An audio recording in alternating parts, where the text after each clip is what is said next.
اردو ہے جس کا نام ہم ہی جانتے ہیں داغ، سارے جہاں میں دھوم ہماری زباں کی ہے۔ اردو کی ترویج نہ ہونے کی شکایت ایک ایسے شخص کی زبانی جو سفید فام ہو، جس کی مادری زبان انگریزی ہو اور جو اردو کی مدح سرائی میں میر کا یہ شعر پڑھے، کسی خوشگوار حیرت سے کم نہیں۔ امریکی ریاست وسکانسن سے تعلق رکھنے والے جان ہینسن اردو سے عقیدت کی حد تک محبت رکھتے ہیں۔ میں پیدا ہوا ریاست وسکانسن میں جو شمال میں ہے، کینیڈا کے ساتھ ایک چھوٹے دیہات جس کا نام یونین گروو ہے۔ وہاں باہر کے لوگ بہت کم نظر آتے ہیں اور کافی بڑے خاندان میں پیدا ہوئے، 6 بہن بھائی ہم لوگ تھے۔ جان کو ایشیائی ثقافت نے ہمیشہ اپنے سحر میں جکڑے رکھا۔ یہی وجہ ہے کہ امریکہ میں سلسلہ تعلیم مکمل ہونے کے بعد انہوں نے پاکستان کا رخ کیا، جہاں اردو سے ہلکی شناسائی گہری واقفیت میں ڈھلی۔ یوں پاکستان سے امریکہ واپسی پر انہوں نے اردو ادبیات میں یونیورسٹی آف شکاگو سے ڈگری حاصل کی۔ جب دوسرے سال پاکستان چلا گیا، واپس آیا تو پھر میں نے فیصلہ کیا کہ اب تعلیم جو ہے وہ اردو ہی میں ہوگی، تو میں نے یونیورسٹی آف شکاگو میں داخلہ لیا اور وہاں اسلامی زبانیں اور ادبیات میں نے ڈگری کیا، مطلب بیچلر ماسٹر بھی کیا۔ تو وہاں میں نے اردو کے ساتھ فارسی اور عربی کی بھی تعلیم کی، اور یعنی زبان اور ادبیات دونوں میں۔ جان ہینسن کے لیے جتنی مقدم اردو زبان ہے، اتنی ہی انسیت انہیں اس زبان کی سرزمین پاکستان سے ہے۔ 19 برس کی عمر میں کسی امریکی کا پہلی مرتبہ پاکستان کا رخ کرنا اور وہاں کی زبان کی محبت میں گرفتار ہو جانا حیرت انگیز ہے۔ ان کی یادوں میں اب بھی پاکستان بستا ہے اور پاکستان میں گزاری ہوئی یادوں کے حوالے سے بتاتے ہوئے وہ آج بھی پرجوش ہو جاتے ہیں۔ لاہور میں تقریباً صرف 1 مہینہ رہا اور زیادہ عرصہ کراچی میں، لیکن لاہور اب تک مجھے یاد ہے، اور وہ بھی رمضان کے زمانے میں پہنچا تو لوگوں کے ساتھ میں نے روزہ بھی رکھا تاکہ بیٹھ کے روزہ کھولیں بھی شام کو، وہ میرے لیے نئی بات تھی۔ اس کے بعد عید کی نماز بھی وہاں شالیمار باغ میں جا کے پڑھی۔ یہ مجھے بڑا اچھا لگا کہ لوگ اتنے کھلے دل تھے کہ مجھے ساتھ لے جاتے تھے، اور اس میں کوئی اعتراض نہیں کہ آپ غیر مسلم ہیں تو نہیں آ سکتے ہیں۔ وہ مجھے بہت ساری باتیں سکھائی۔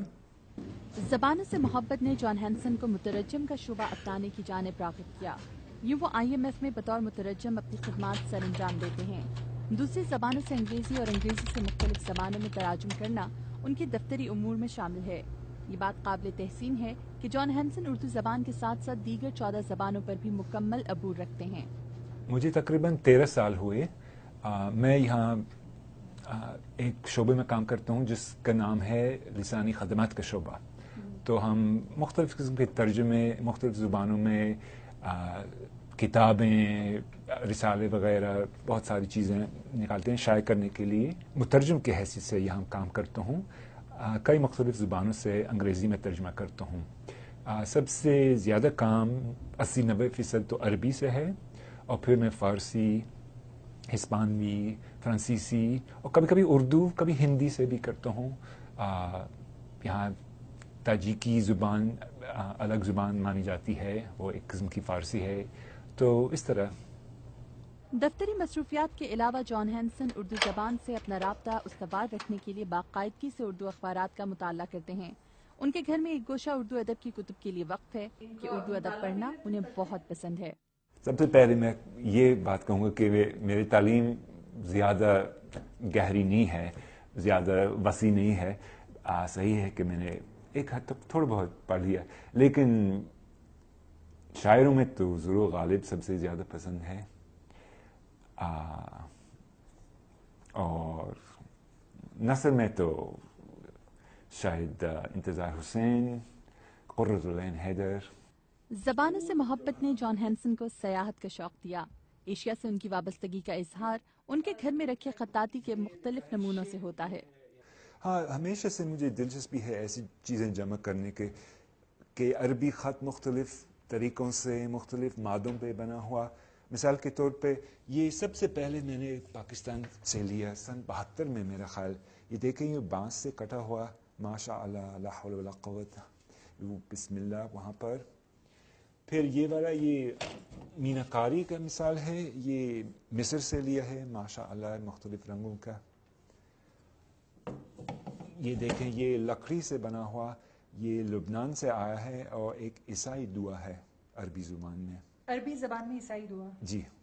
15 زبانیں سیکھنے کے عمل میں نگر نگر پھرنے والے مسافر جان ہینسن کو بہت سے ممالک کی ثقافت قریب سے دیکھنے کے ساتھ ساتھ مختلف مذاہب کے تفصیلی مطالعے کا بھی موقع ملا. ان کے گھر کا ایک گوشہ مختلف زبانوں میں مختلف مذہبی کتب سے سجا ہے. اور یہ جو آپ نے ساری کتابیں جمع کی ہوئی ہیں، بنیادی طور پر تمام مذاہب کی کتابیں رکھنے کا کیوں خیال ہے آپ کو گھر میں؟ مجھے دلچسپی ہے کہ مختلف مذہبوں کے بارے میں معلوم کروں کہ لوگ اتنے عقائد اتنے مختلف ہوتے ہیں لیکن پھر بھی سچائی ایک ہی ہوتی ہے میرا خیال. مثال کے طور پہ یہ بھگوت گیتا بھی ہے، یہ بدھزم کے کچھ کتابیں بھی ہے، ہر ایک میں میرے خیال حکمت بھی ہے اور پھر لسانی اعتبار سے خوبصورتی بھی ہے. پھر یہ کچھ قرآن شریف بھی ہے، یہ میں نے پاکستان سے لی ہے، یہ اردو ترجمے کے ساتھ ہے. پاکستان میں آپ رہے بھی ہیں اور آپ نے تمام مذاہب کا مطالعہ بھی کیا ہے. اسلام کی کون سی چیز آپ کو سب سے اچھی لگی؟ اس میں یہ ہے کہ مذہبی اعتبار سے کے علاوہ معاشرتی بھی ہے کہ سب لوگ برابر ہیں، ایک ہی نظر سے دیکھے جاتے ہیں اور پھر غریبوں کا بھی خیال کیا جاتا ہے. مجھے پاکستان میں لگا کہ لوگ بہت کھلے دل تھے. وہ مجھے مسجد ساتھ لے گئے اور نماز کے ساتھ، تو بڑا اچھا تاثر لیا میں نے وہاں سے. زبان کوئی بھی ہو، جان ہینسن ہر زبان کو خالص بولنا پسند کرتے ہیں اور اس میں کسی قسم کی آمیزش کے خلاف ہیں. یہ نہ تھی ہماری قسمت کہ وصال یار ہوتا، اگر اور جیتے رہتے یہی انتظار ہوتا. تیرے وعدے سے جیے ہم تو یہ جان جھوٹ جانا کہ خوشی سے مر نہ جاتے اگر اعتبار ہوتا. کوئی میرے دل سے پوچھے تیرے تیر نیم کش کو، یہ خلش کہاں سے ہوتی جو جگر کے پار ہوتا. وہ اردو زبان کی اہمیت کو مسلم اور اس کے ادب کو وسیع قرار دیتے ہیں. یہ بات تو ہے کہ اکثر لوگ مذاق بھی اڑاتے ہیں، کہتے کہ جب تم اردو بولتے تو انگریزی کا کوئی لفظ نہیں استعمال کرتا ہوں. یہ ہمیشہ میرا کوشش ہے. مجھے معلوم ہے کہ پاکستان میں لوگ کم اس طرح بولتے ہیں، لیکن کم از کم جب آپ کے پاس اتنی خوبصورت زبان ہے، دنیا کی خوبصورت ترین زبانوں میں سے ہے، جس کے ادبیات و شاعری اتنی وسیع ہے، تو کیوں نہ اس کے فائدے اٹھائے اور کیوں نہ اس کا مزہ لیں. صحیح بات ہے کہ دنیا میں انگریزی زبان کی بہت اہمیت ہے، لیکن کوئی وجہ نہیں کہ آپ پوری توجہ انگریزی کو بھی اور اردو کو بھی، دونوں کو ایک ساتھ دے سکتے ہیں. جان ہینسن سمجھتے ہیں کہ اقبال کے پیغام پر عمل پیرا ہو کر ہی پاکستانی بطور قوم ترقی کی منازل طے کر سکتے ہیں. تو اقبال کی ایک نظم ہے جس کا عنوان جاوید کے نام. دیار عشق میں اپنا مقام پیدا کر، نیا زمانہ نئے صبح و شام پیدا کر.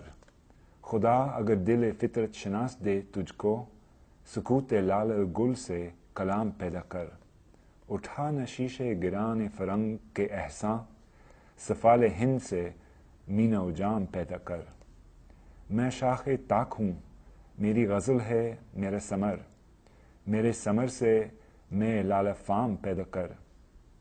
میرا طریق امیری نہیں فقیری ہے، خود ہی نہ بیچ غریبی میں نام پیدا کر. مدیحہ انور، اردو VOA، واشنگٹن.